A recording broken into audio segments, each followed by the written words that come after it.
মৃত্যুর জন্য মানুষ প্রস্তুত থাকে না। মৃত্যু যখন শুনে বা আলামত বুঝে যে আমার মনে হয় যান শেষ হয়ে যাবে, অনেক বেশি ভয় পায়, বিভিন্ন জায়গায় পলায়নের চেষ্টা করে কিভাবে মৃত্যুর হাত থেকে রক্ষা পাওয়া যায়। সেই বিষয়টি আল্লাহ পাক কোরআনে মাজিদে আয়াতে কারিমায় উল্লেখ করেছেন। আল্লাহ বলেন, কুল ইন্নাল মাউতাল্লাযী তাফিররুনা মিনহু ফাইন্নাহু মুলাকীকুম। আল্লাহ বলেন, হে রাসূল পাক সাল্লাল্লাহু আলাইহি ওয়াসাল্লাম, আপনি সবাইকে কথাটা বলে দেন, ইন্নাল মাউতাল্লাযী তাফিররুনা মিনহু, যেই মৌত থেকে তোমরা পলায়ন করছ, আল্লাযী তাফিররুনা মিনহু ফাইন্নাহু মুলাকীকুম, মৃত্যুটা তোমাদের সাথে সাক্ষাৎ করবেই। কে বলছেন? আল্লাহ। আল্লাহ বলছেন যে তোমরা মৃত্যু থেকে যতই পলায়ন করার চেষ্টা করো না কেন, যেখানেই তুমি থাকো না কেন, সেখানে মৃত্যু গিয়ে মালাকুল মাউত যখন তোমার বয়স শেষ হয়ে যাবে, সেখানে গিয়ে তোমার সাথে সাক্ষাৎ করবে, অর্থাৎ তোমার জান কবজ করে ফেলবে।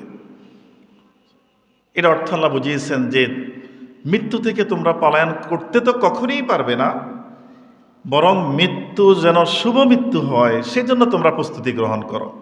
এমনভাবে দুনিয়াতে চলতে হবে যেন মৃত্যুটা আসানের সাথে হয়, ফেরেশতারা সুন্দর ব্যবহার করে, আর দুনিয়াটাকে বিভিন্ন লোভ লালসায়, বিভিন্ন অপকর্মে, গুনার কাজে কাটে তোমরা শেষ করে দিয়ে মৃত্যুর আগে যদি তোমরা পলায়ন করার চেষ্টা করো, আল্লাহ পাক বলছেন ফাইন্নাহু মুলাকীকুম, তোমাদের সাথে মৃত্যু সাক্ষাৎ করবেই, তোমরা কোথাও পলায়ন করতে পারবে না। আচ্ছা, মৃত্যুর পর মৃত্যু হয়ে গেল, তারপরে কি হবে? বিভিন্ন ধর্মের মানুষ যেমনিভাবে মনে করে যে হয়তো মৃত্যুটাই সর্বশেষ, একটা মানুষের আর কিছুই নাই, পরকালে বিশ্বাস নাই। কিন্তু না, পরকালের প্রতি বিশ্বাস রাখাটা একটা ঈমান। আল্লাহ পাক বলেন, সুম্মা তুরাদ্দুনা ইলা আলিমিল গায়বি ওয়াশ শাহাদাতি ফায়ুনাব্বিউকুম বিমা কুনতুম তা'মালুন। আল্লাহ বলেন, অতঃপর তোমাদেরকে দৃশ্য অদৃশ্য জগতের মহাজ্ঞানী আল্লাহ পাক রব্বুল আলামিনের দরবারে প্রত্যাবর্তন করতে হবে। প্রত্যাবর্তন তোমাদেরকে করা হবে, অর্থাৎ মৃত্যুর পরে আল্লাহ পাকের কাছে তোমাদের যেতে হবে। প্রথমে কবর, আলমে বরজখ, পরবর্তী যখন এই দুনিয়ার সব শেষ হয়ে যায়, হাসরের ময়দান কায়েম হয়ে যাবে, বিচার শুরু হয়ে যাবে। যারা রুহের জগতে আছে তারা অনেক বছর অপেক্ষা করতেছে, হাজার হাজার বছর অপেক্ষা করতেছে। তারা বলতে থাকে দুনিয়াবাসী, তোমরা কবরের দিকে যাও, আমরা দুনিয়াতে আসব। আর কবরবাসী বলে দুনিয়াবাসী, তোমরা তাড়াতাড়ি কবরে আসো, তোমরা না আসলে তো হাসর কায়েম হবে না, কবরে আর কতকাল থাকবে। মাঝখানে যে দুনিয়াটা সর্বসময়ের একেবারে অল্প সময়ের, এই সময়টা যেন আমরা অবহেলা নষ্ট না করে, আল্লাহ পাক বলেন ফায়ুনাব্বিউকুম বিমা কুনতুম তা'মালুন, এই দুনিয়াতে থেকে তোমরা যে সমস্ত কাজ কর্ম করেছ সে সম্পর্কে আল্লাহ পাক ভালো করেই অবহিত আছেন, তোমাদেরকে অবহিত করবেন। আল্লাহ তো অবহিত আসেনি, তোমাদেরকে ফায়ুনাব্বিউকুম, তোমাদেরকে আল্লাহ পাক সব কিছু বলে দিবেন। এই বান্দা, তোমরা বালেগ হওয়ার পরে এই অপকর্ম করেছ, এই ভালো কাজ করেছ, এই সবগুলা আমাদেরকে আল্লাহ পাকের কোরআনে কারিমের আয়াতে দ্বারা বোঝা যায়। ফায়ুনাব্বিউকুম বিমা কুনতুম তা'মালুন, যত আমল করেছি আমরা, যত কাজ করেছি, সবগুলো কাজ একেবারে জাররা পরিমাণ করে আমাদেরকে দেখানো হবে, আর দেখানোর পরে আমাদের এগুলা হিসাব দিতে হবে। যেহেতু কাজকর্মের জন্য কিরামান কাতিবিনা ইয়ালামুনা মা তাফআলুন। আমরা যাই করি, দুই কাঁধে দুই ফেরেশতা আছে, কিরামান কাতিবিন। তারা দুজন তো লিখতেই আছেন।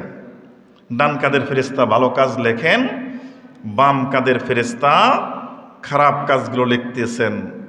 এই লেখাগুলো আমাদের সামনে উপস্থাপন করা হবে। আমরা, আল্লাহ পাক আমাদেরকে এই সংবাদটা দিয়ে দিবেন কখন আমরা কি করেছি। যাররা পরিমাণ হিসাব দিতে হবে। ফামান ইয়ামাল মিসকালা যাররাতিন খায়রান ইয়ারা ওয়া মান ইয়ামাল মিসকালা যাররাতিন শাররান ইয়ারা। যাররা পরিমাণ ভালো কাজ করলো সেটা আল্লাহ পাক দেখিয়ে দিবেন, আর খারাপ কাজ করলো যাররা পরিমাণ সেটাও আল্লাহ পাক দেখিয়ে দিবেন। সেজন্য আমাদের দুনিয়াতে সেই ব্যবস্থা আল্লাহ পাক রেখেছেন যে গুনার কারণে তাওবা ইস্তেগফার করা। তাওবা ইস্তেগফার করলে অনেক গুনাহ আল্লাহ পাক মিটিয়ে দেন। আর গুনাহ যখন আমলনামা থেকে মিটিয়ে যায়, বাদ পড়ে যায়, মুছিয়ে দেওয়া হয়, তখন কিয়ামতের ময়দানে আমরা দেখব যে না, এত গুনাহ আমাদের আমলনামায় নাই। যত গুনাহ আমরা করেছি তওবার দ্বারা গুনাহ মাফ হয়ে যায়, নেক কাজ দ্বারা গুনাহ মাফ হয়ে যায়।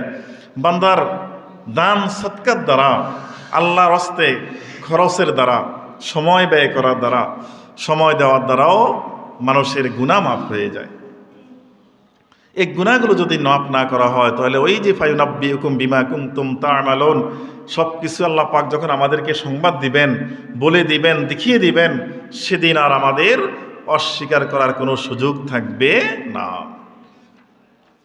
অন্য আয়াতে আল্লাহ বলেন, وَأَنفِقُوا مِمَّا رَزَقْنَاكُم مِّن قَبْلِ أَن يَأْتِيَ أَحَدَكُمُ الْمَوْتُ فَيَقُولَ رَبِّي لَوْلَا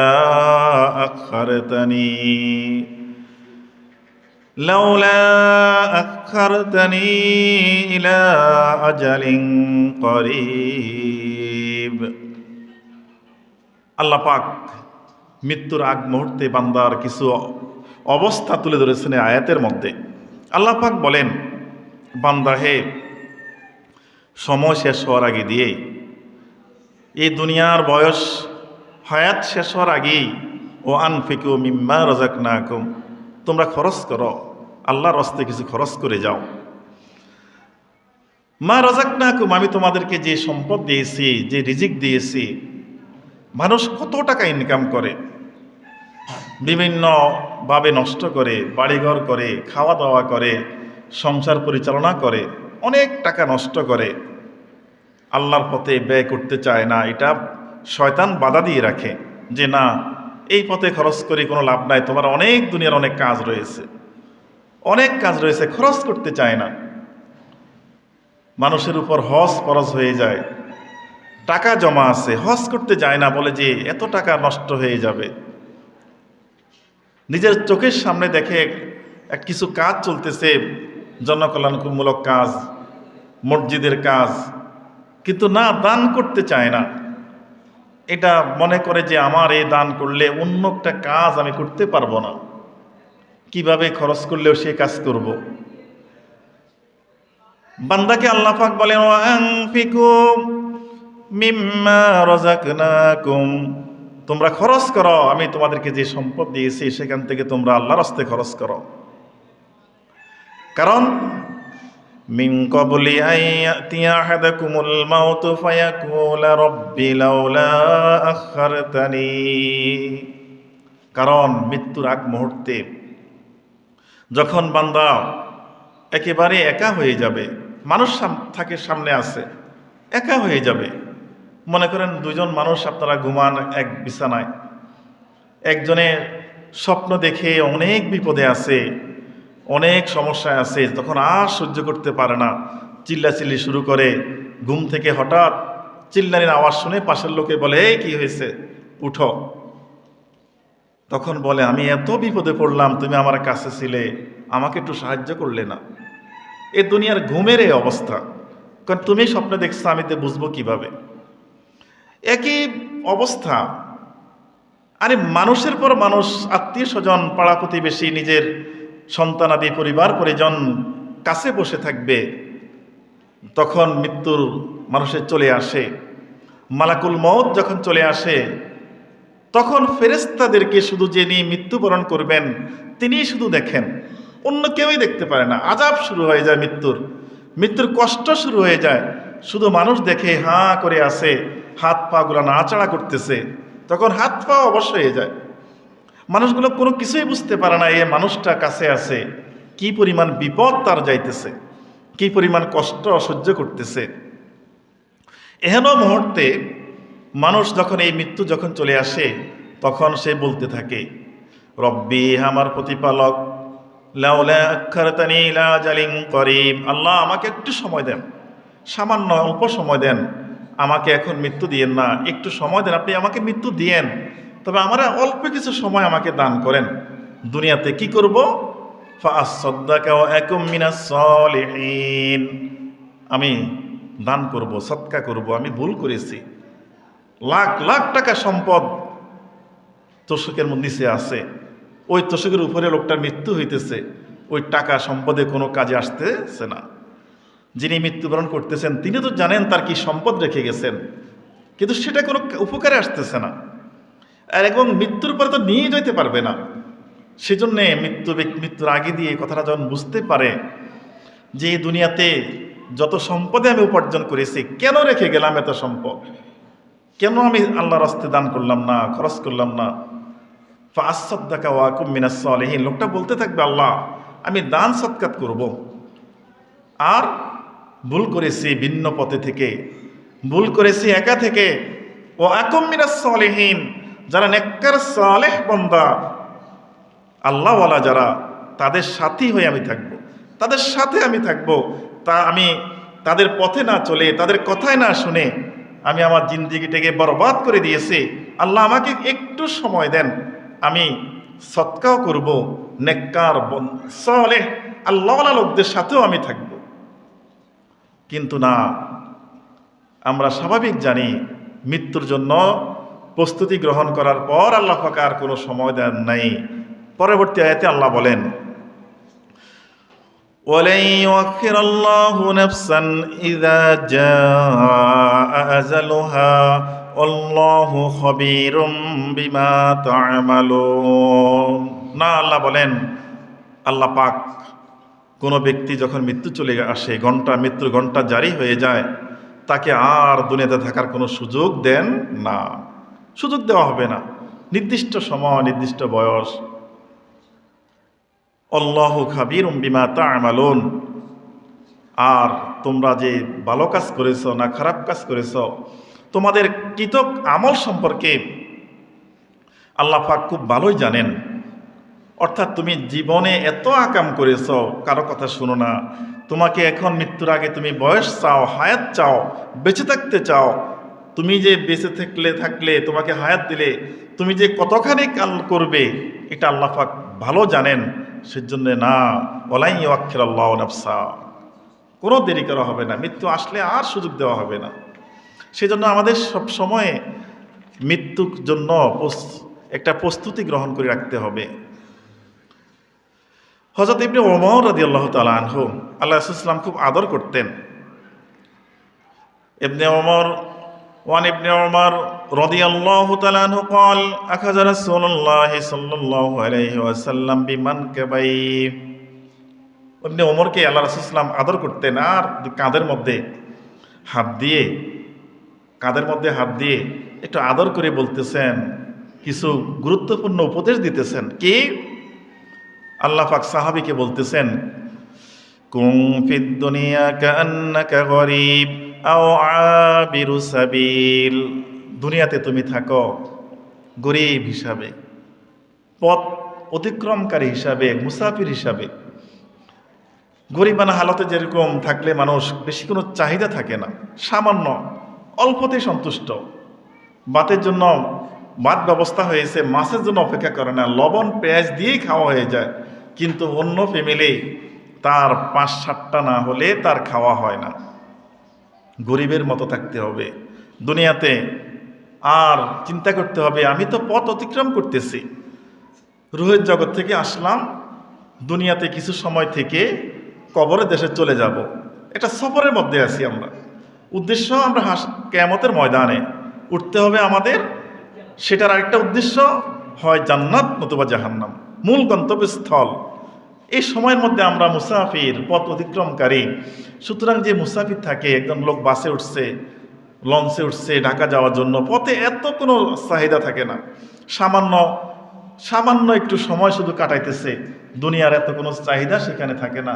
আল্লাহ রাসূল বলছে তুমি দুনিয়াতে এইভাবেই থাকো যেন তুমি একটা মুসাফিরের মতো, বেশি আশা, বেশি লোভ, বেশি লালসা, অনেক সম্পদ জোগাড় করা কোনো কিছুর প্রয়োজন নাই। তোমার গন্তব্যের দিকে গেলে তুমি যে শান্তিতে থাকতে পারো সেই জন্য তোমার প্রস্তুতি নিতে হবে। ইবনে ওমর রাদিয়াল্লাহু তাআলা আনহু ওয়াকানা ইবনে ওমর ইয়াকুল, তিনি বলতেছেন ইজা আমসাইতা ফালা তানতাজিরিস সুবাহ, আমাদেরকে বলতেছেন হে নবীজি সাল্লাল্লাহু আলাইহি ওয়াসাল্লামের উম্মতে মুহাম্মদী, তোমরা যখন রাত্রিতে ঘুমাতে যাবে, সকালে তুমি উঠতে পারবা এরকম নিয়তে যাওয়া দরকার, কোনো প্রয়োজন নাই, চাইবা না। কারণ তোমার এই ঘুমের মধ্যে তোমার মৃত্যু হয়েই যেতে পারে। এই জন্য অনেক কিছু রেখে যেতে হবে, কালকে কি খাবো কি করব সে চিন্তা না করে তুমি যখন সন্ধ্যা হবে, তুমি সকালে জাগ্রত হবে এরকম কোনো আশা করবে না। ওয়া ইজা আসবাহতা ফালা তানতাজিরাল মাসা, যখন তুমি সকালে ঘুম থেকে উদিত হবে, তুমি হায়াতে জিন্দিগিতে বেঁচে থেকে আবার সন্ধ্যা হবে তোমার জীবনে, সেটা তুমি আশা করো না। কারণ এই দুনিয়ার যে কোনো একটা সময় তুমি দুনিয়া থেকে চলে যেতে পারো। অর্থাৎ সব সময় প্রস্তুতি রাখতে হবে, প্রস্তুতি গ্রহণ করে রাখতে হবে। আমাদের এটা সফরের জায়গা, আমরা শেষকালীন জীবন জান্নাতের দিকে যেন আমরা যাওয়ার জন্য যা প্রস্তুতি দরকার তা যেন আমরা গ্রহণ করতে পারি। তিনি আরেকটা বলছেন অখুজ মিন সিহ্হাতিকা লিমারাদিকা, যখন তোমরা সুস্থ আছো তখন তোমরা এই সুস্থতার মূল্য দিতে শিখো। কারণ তোমরা যখন অসুস্থ হয়ে যাবে, তোমরা যখন মারিজ হয়ে যাবে, তখন তোমরা ইচ্ছা করলেও ইবাদত বন্দেগী করতে পারবে না। অনেকে দেখবেন না ইচ্ছা আছে নামাজ পড়ার, কিন্তু পড়তেই পারে না, বিছানায় শুয়ে গেছে, মন চায় উঠবে নামাজ পড়বে, কান্নাকাটি করে, না শক্তি নাই, পারে না। যখন সুস্থ আছিল তখন দুনিয়ার কাজে এত সময় নষ্ট করেছে, নামাজে যাওয়ার সময় সে পায় না, ঘুম থেকে ওঠে না, দুনিয়ার কাজ করবে, ঘুমে জিমাবে তাকে। সেজন্যে না, এত কিছুর দিকে না খেয়াল করে দুনিয়াও লাগবে আখেরাতও লাগবে, দুনিয়ার জন্য আখেরাত নষ্ট করা যাবে না। আর যতক্ষণ পর্যন্ত হায়াত আছে, মৃত্যুর আগ পর্যন্ত তুমি চেষ্টা করতে হবে মৃত্যুর আসার আগেই তোমার হায়াতে অনেক আমল করে যেন তোমার পরকালীন জীবন সুন্দর করতে পারো। কারণ মৃত্যু আসলে আর চেষ্টা করলেও বেঁচে থাকতেও পারবে না, ইবাদত বন্দেগী তো অনেক দূরের কথা। অন্য হাদিসে আল্লাহ রাসূল সাল্লাল্লাহু আলাইহি ওয়াসাল্লাম বলেন আকসিরু মিন যিকরি হাযিমিল লাজ্জাতি ইয়ানি আল মাউত। রাসূল পাক সাল্লাল্লাহু আলাইহি ওয়াসাল্লাম বলেন তোমরা একটা জিনিসকে বেশি বেশি স্মরণ করো। সেটা কি? সেটা হলো হাযিমিল লাজ্জাত, দুনিয়ার ভোগ, দুনিয়ার লোভ লালসা, দুনিয়ার সম্পদ, দুনিয়ার এত সুন্দর জিনিস, সব কিছু যে জিনিসটা একেবারে কেটে দিয়ে তোমাকে আলাদা করে ফেলে তোমাকে কবরে নিয়ে যায়, ইয়ানিল মাউত, মৃত্যু সেই জিনিসের নাম। সেই জিনিসটাকে তোমরা বেশি স্মরণ করো, বেশি স্মরণ করতে আল্লাহ রাসূল বলছেন। কারণ মৃত্যু তোমাকে দুনিয়ার অনেক কিছু থেকে, অনেক কাজ তোমাকে ছাড়া সংসার চলে না, তোমাকে ছাড়া দুনিয়ার অনেক কাজ মনে হয় যেন বন্ধ হয়ে আছে, তুমি না থাকলে মনে হয় কিছু চলবে না। না, এই হাযিমিল লাজ্জাত, আল্লাহ রাসূল বললেন হাযিমিল লাজ্জাত, এই দুনিয়ার সকল আশা ভরসা তোমাকে কাট করে দিয়ে তোমাকে যে জিনিসটা কবরে পৌঁছিয়ে দিবে সেটার নাম হলো মাউত। তোমরা বেশি বেশি আকসিরু মিন যিকরি, তোমরা বেশি বেশি স্মরণ করো। অর্থাৎ সর্বক্ষণ প্রতিদিন আমাদের একটু মৃত্যুর কথাটা স্মরণ করতে হবে। আমার মৃত্যু যে কোনো সময় আসতে পারে, আমি যখন এক মৃত্যুবরণ আমি করি তাহলে আমার অবস্থা কি হবে। দুনিয়ার কাজ করার অনেক মানুষ থাকবে, কবরে হিসাব দেওয়ার মতো আমার সাথে আর কেউই যাবে না। দুনিয়ার যেগুলো যাবে সেগুলো হলো নেক আমল, সেগুলো আমাদেরকে করতে হবে, এটা আল্লাহ রাসূল বলেছেন। এমনি করে মানুষ যখন ইন্তেকাল হয়ে যায় তখন আমরা মানুষের কবরের পাশে গিয়ে একটু দাঁড়িয়ে কবর জিয়ারত করি। সেটাও মানুষ এখন ভুলে যায়, করে নাই, কবরের কাছে যেতে চায় না, মনে থাকে না কবরের কাছে গিয়ে মা বাবার কবর, দাদা দাদি নানা নানি কবর আছে, না যাইতে চায় না কাছে। হাদিস শরীফে আছে, বুরাদাতে রাদিয়াল্লাহু থেকে হাদিস, তিনি বলেন রাসূল পাক সাল্লাল্লাহু আলাইহি ওয়াসাল্লাম ইরশাদ করেছেন, কুনতু নাহাইতুকুম আন জিয়ারাতিল কুবুরি ফাজুরুহা ওয়া ফি রিওয়ায়াতি ফামান আরাদা আন ইয়াজুরাল কুবুর। রাসূল পাক সাল্লাল্লাহু আলাইহি ওয়াসাল্লাম বলেন যে একটা সময় আমি তোমাদেরকে কবর জিয়ারতে নিষেধ করেছিলাম, অর্থাৎ মানুষ বিভিন্ন কবরের কাছে গিয়ে সিজদা করে বসে, তখন এটা ছিল কবর কাছ থেকে, কবরে যিনি আছে ভালো মানুষ ওনার থেকে চায় যে আপনি আমাকে এটা দেন ওটা দেন, অর্থাৎ এটা মানুষ তখন সঠিক জ্ঞান ছিল না। আল্লাহ রাসূল বলছে তোমরা কবরের কাছে যাওয়া দরকার নাই। পরবর্তীতে আল্লাহ রাসূল বলছে যদি তোমরা ইচ্ছা করো, ফামান আরাদা আন ইউজারাল কুবুর, তোমরা কবর জিয়ারত ইচ্ছা করো, ফায়াজুরু, তোমরা সেটা কবর জিয়ারত করতে পারো, যে কবর জিয়ারতের কাছে যাও, কেননা ফা ইন্নাহা তুযাক্কিরুনাল আখিরা, কবরের কাছে গেলে আখিরাতের কথা মনে পড়ে, চিন্তা আসে যে এই কবরে যিনি শুয়ে আছেন তিনি তো দুনিয়াতে ছিলেন, আমাদের মতো চলাফেরা করছেন, এখন তো সে কবরে, তার হাড্ডিও নাই, মাংস তো চলেই গেছে, কাপড় তো শেষ, আমাদের তো এই অবস্থা হবে, যেতে হবে। কবরের কাছে গেলে মৃত্যুর কথাটা মানুষের বেশি স্মরণ হয়, এবং কবর জিয়ারত করতে গেলে যিনি কবরবাসী আছেন তার অনেক উপকারে আসে। এই দোয়াগুলো তার কবরে গেলে তার কবরের আযাব থাকলে কিছু রহিত হয়, যদি সে ভালো অবস্থা থাকে তার অবস্থা আল্লাহ পাক আরও উন্নতি করে দেন, অনেক উপকার আছে কবর জিয়ারতে। তো সেই জন্য আমাদের কবর জিয়ারত বেশি বেশি করলে মৌতের কথা কিছু মনে থাকবে।